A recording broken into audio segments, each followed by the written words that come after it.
tire a sandália dos seus pés, porque o lugar que você está pisando é santo. Então Moisés olha para aquilo ali e se prostra diante do Senhor, e Deus se apresenta a Moisés dizendo: eu sou o Deus de Abraão, Isaac e Jacó, eu sou o Deus dos seus antepassados.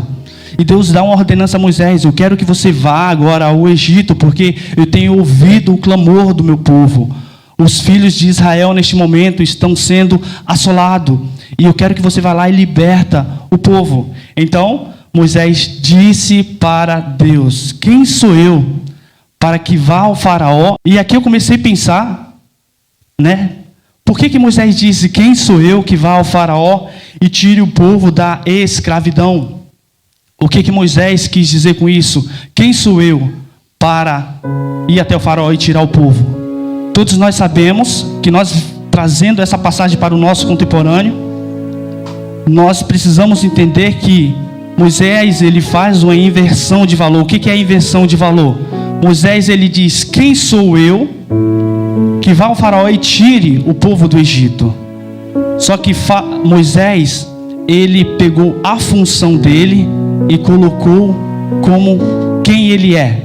Um exemplo, irmãos, precisamos entender que ser é uma identidade e estar era uma função. Moisés, ele estava sendo pastor de ovelha.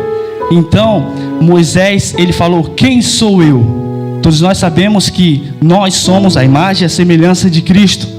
E Deus se apresenta a Moisés dizendo: eu sou. Então quando Moisés, ele começa a olhar pelo momento que ele estava vivendo ali, ele simplesmente sendo um pastor de ovelha, então ele fala: quem sou eu para ir lá libertar o povo? Ele começa a ver: não, eu não sou uma pessoa capaz para fazer isso. Só que ele começa a olhar a circunstância e define como um ser dele. O que nós podemos ter convicção com isso? Que todos nós sabemos que se uma pessoa, quando estuda para fazer alguma faculdade, ele estuda para ser, um exemplo, um médico. Então o médico não é um ser, o médico é uma profissão, é uma função. Outro exemplo, pastor não é um ser, pastor é uma função. Moisés estava o quê? Pastoreando. Então Moisés, ele se apresentou a Deus dizendo a função que ele se encontrava, não a pessoa quem ele era. É necessário nós sabermos a importância da nossa identidade nos nossos dias de hoje. A questão é: quem somos nós? Qual a importância da nossa identidade nos dias de hoje? Todos nós sabemos que a nossa identidade define quem nós somos. Um exemplo, lá no Brasil a identidade é o RG. Aqui a identidade pode ser o BI, cartão de cidadão. Então essa identidade define o ser humano. Mas existe uma questão: define as características do ser humano, como a altura, cor de pele. Só que o homem não é feito simplesmente de matéria. O homem é feito de corpo, alma e espírito. Isso, ele é tricótomo. O que é tricótomo? Corpo, alma e espírito. O que é corpo? Corpo é simplesmente a matéria. E a matéria, o que ela faz? Ela se desfaz. Todos nós sabemos que Deus pegou o homem exatamente do barro, para fazer o homem ser vivente. Corpo, ele acaba. Todos nós sabemos que os cristãos de antigamente, quando eles estavam lá no Coliseu, prestes a ser devorado pelos leões, o que eles faziam? Eles estavam simplesmente ali, crente, o seu corpo ia ser devorado pelos leões, mas ele sabia que tinha crença que quem eles eram. Eles sabiam que eles estavam ali com o seu corpo, ia perder o seu corpo, mas ele sabia que a alma deles prevalecia diante do Senhor. Irmãos, o homem é feito corpo, alma e espírito. Mas espera aí, o que é a nossa alma? Em Gênesis 2:7 diz: Deus soprou o fôlego de vida e o homem foi feito alma vivente. O que é a nossa alma? É o ser. Quem é o ser? É Deus. E quem Deus ele é? Eu sou. Então Deus criou dentro do homem o fôlego de vida, esse ser que ele é. Em Gênesis 1:26, Deus ele fala assim: façamos o homem a nossa imagem, a nossa semelhança. O que é a nossa imagem e semelhança? Deus ele é Pai, Filho e Espírito Santo. E o que é o Espírito Santo? A pessoa de Jesus Cristo.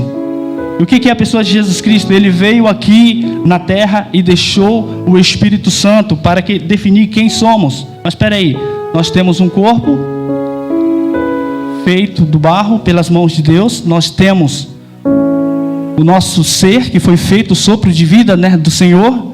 E nós temos ainda o Espírito Santo, que é através de Jesus Cristo, dentro de cada um de nós. Isto faz o homem, um ser vivente, corpo, alma e espírito. Mas eu quero te fazer uma pergunta nessa noite. Você conhece a sua identidade? Você sabe quem você é?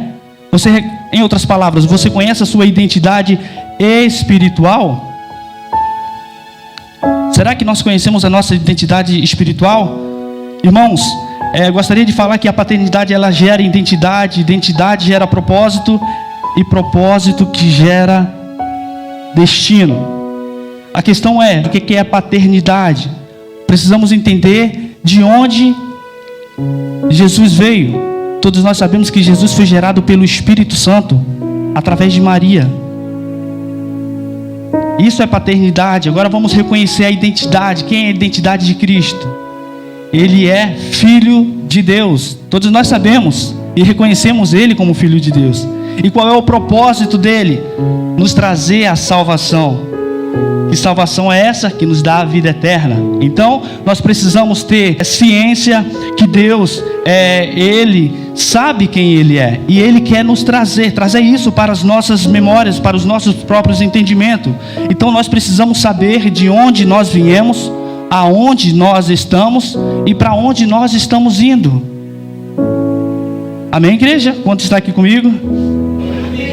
Então existe a atitude que pode mudar o destino das nossas vidas. Então, se nós formos olhar para a Bíblia, Jesus faz muitos milagres, 5 pães e 2 peixinhos, todos nós acompanhamos, e ele sai dali, depois de fazer aqueles milagres, muitas multidões seguem também Jesus pelo que ele estava fazendo ali de momento. E entretanto Jesus vai para outro lugar e a multidão seguindo ele deixa lá uma palavra dura dizendo: aquele que não comer da minha carne, não beber do meu sangue, não é digno de mim. Todo mundo fica aterrorizado e deixa de seguir Jesus ali naquele momento. E Jesus deixa uma palavra dura ali para aqueles homens. E os discípulos ficaram. E Jesus diz ali também: e vocês não vão? Aí Pedro se levanta dizendo: Senhor, para onde iremos nós? Pois só Tu tens a palavra de vida eterna. Então, o que Pedro reconhece? Que Jesus, Ele é o caminho, Ele é a verdade, Ele é a vida. Então nós precisamos ter esse entendimento. Nós precisamos ter entendimento que Jesus é o nosso caminho, a nossa verdade e a vida. A questão é, se Jesus é o caminho, a verdade e a vida, isso representa e reflete na nossa vida cotidiana. E com quem estamos caminhando nos dias de hoje? Você já parou para pensar nisso? Quem é as pessoas que nós estamos caminhando? Eles costumam dizer que a média das 5 pessoas que nós convivemos define quem somos. E a questão é, com quem nós estamos andando? Existe um versículo, aqui eu gostaria de compartilhar, Provérbios 14, no versículo 12, que diz: há caminhos que o homem parece direito, mas ao fim deles são os caminhos de morte. Pelos olhos do homem existem caminhos que são perfeitos, mas pode ser caminhos de morte, igreja.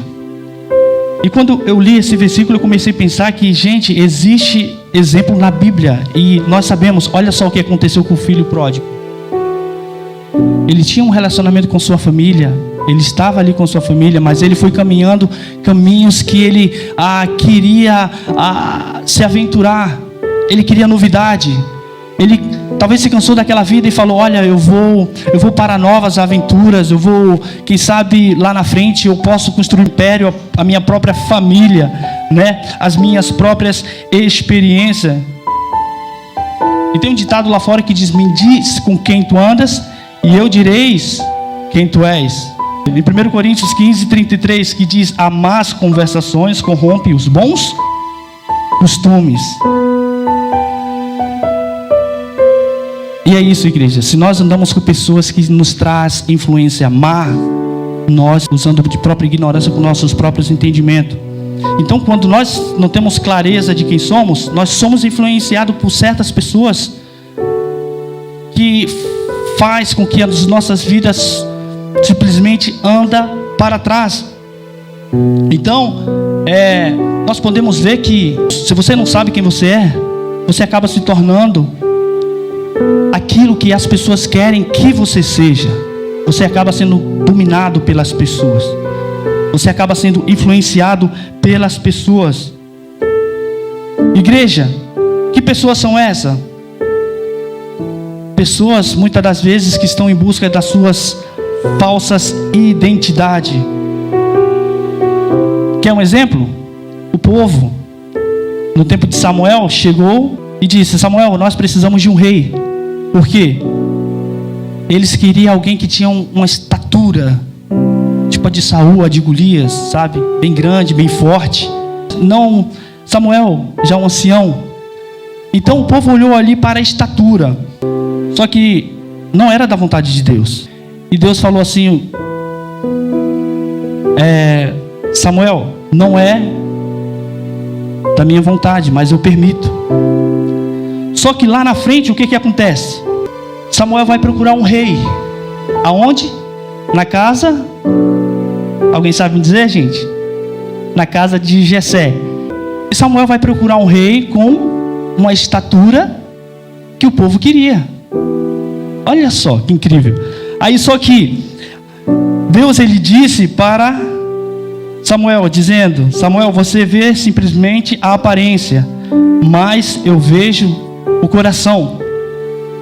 Então Deus escolheu uma pessoa, um rei. Quem é essa pessoa? Davi. Davi, ele é como Deus, ele não olha a estatura. Sabe por quê? Porque quando eu comecei a ver por que Deus escolheu Davi, ele não olhou a estatura de Golias em momento algum. Ele viu que Golias era grande. O que ele fez?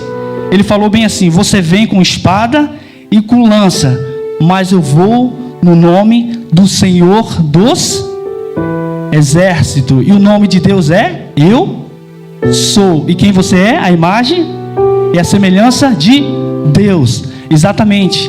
Esse ser, Davi puxou a responsabilidade para ele, dizendo: não, eu sou o que Deus diz que eu sou. Enfrentou Golias. E enfrentou e derrubou. Então, irmãos, a nossa identidade em Cristo nos dá a base sólida.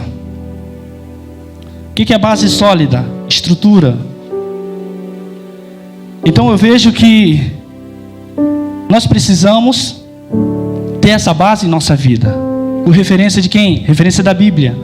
O que a gente pode buscar essa referência? Com vários homens. Um deles é o apóstolo Paulo, dizendo: olha, sejam meus imitadores assim como eu sou de Cristo. E o próprio diz: você é o quê? Você é carta de Cristo, escrito não por tinta, mas quem escreveu você? O Espírito Santo. Então ele fala que nós somos carta de Cristo, escrito não por tinta, mas pelo Espírito Santo, para que o mundo venha ler as nossas vidas, as nossas atitudes. Então eles podem vir ouvir a palavra de Deus através da sua atitude lá fora. Amém, igreja? Quantos estão comigo? Amém? Agora existe uma questão, existe a identidade perdida. O que é a identidade perdida? A identidade perdida é aquilo que Satanás veio fazer com o homem. Um exemplo: a queda do homem no jardim do Éden. Deus fez um homem perfeito, só que o homem pecou. Ele perdeu a sua identidade em Deus, foi expulso, já não falava mais com o homem, né? Então, essa identidade perdida, o que Satanás fez? Tentou confundir a identidade de Jesus, né? Fazendo o quê? Quando ele foi tentado no deserto, o que ele faz? Se tu és o Filho de Deus, faça essa pedra se transformar em pão. Mas espera aí, a Bíblia fala que Satanás anda ao nosso derredor, bradando como um leão, procura quem possa tragar. Satanás sabia que ia existir um libertador, então ele mandou matar todas as crianças no tempo de Jesus. No tempo de Moisés foi igual, sabia que existia um libertador, foi lá, mandou matar todas essas crianças. Então ele sabia que Jesus era o Filho de Deus. E ele também usou a própria palavra para confundir Jesus. Olha, lança-te daqui abaixo e peça aos anjos do Senhor para te socorrer. Então Satanás ele vem para confundir mesmo as nossas identidades. Agora existe essa identidade na nossa sociedade, na sociedade que vivemos atual. E o que é essa identidade perdida? É o que Satanás vem fazer com as nossas vidas, lançando insegurança, comparação, busca por aprovação. Porque quando você busca uma busca por provação ou para ser aprovado, basta uma reprovação, desmonta você. Igreja, e nós precisamos entender o quê? Que nós somos criação de Deus, e Deus fez uma máquina dentro de nós. O que é? O nosso cérebro. O que é o nosso cérebro? O nosso cérebro, quando ele está ativo, ele gera o pensamento. E esse pensamento, ele é responsável para trabalhar no nosso sentimento. E o nosso sentimento, ele gera atitude. E a atitude traz resultado.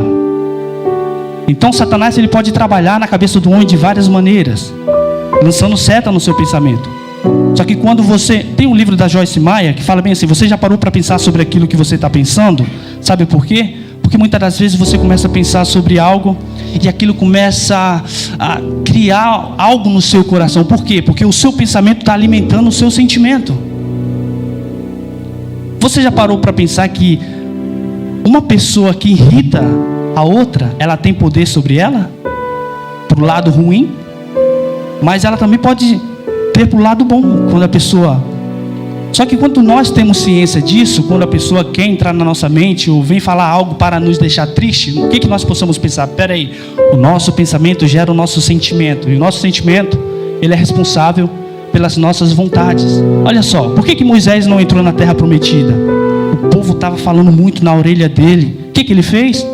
Foi lá e sentou a vara na rocha, bateu com tanta força, com tanta raiva, e por causa disso, o seu sentimento foi tocado, foi influenciado pelo povo. E quando nós temos ciência disso, nós somos libertos, porque nós vigiamos mais, vigiamos e vigiamos.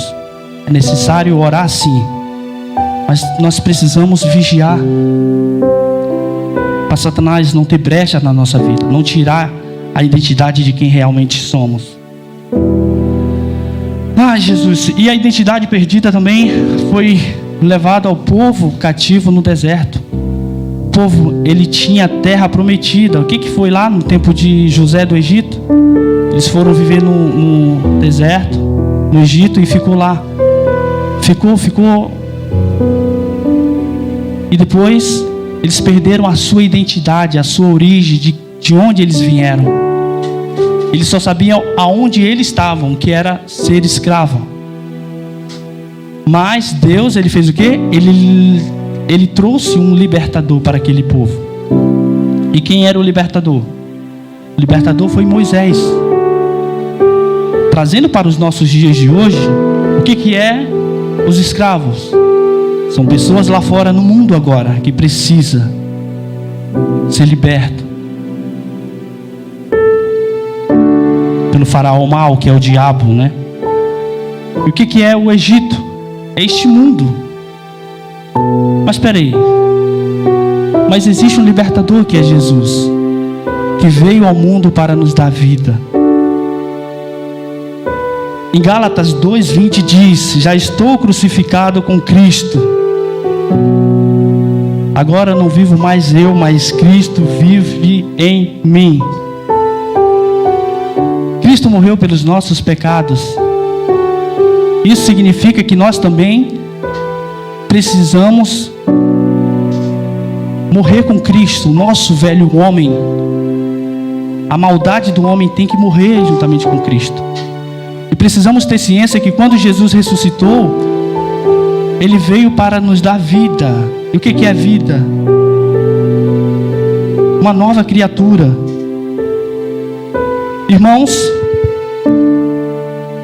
eu quero que vocês tenham ciência disso, porque todos nós sabemos que Deus, Ele é Pai, Ele é justo no que faz. Todos nós sabemos que Deus é justo e que o juízo dEle é a pura verdade.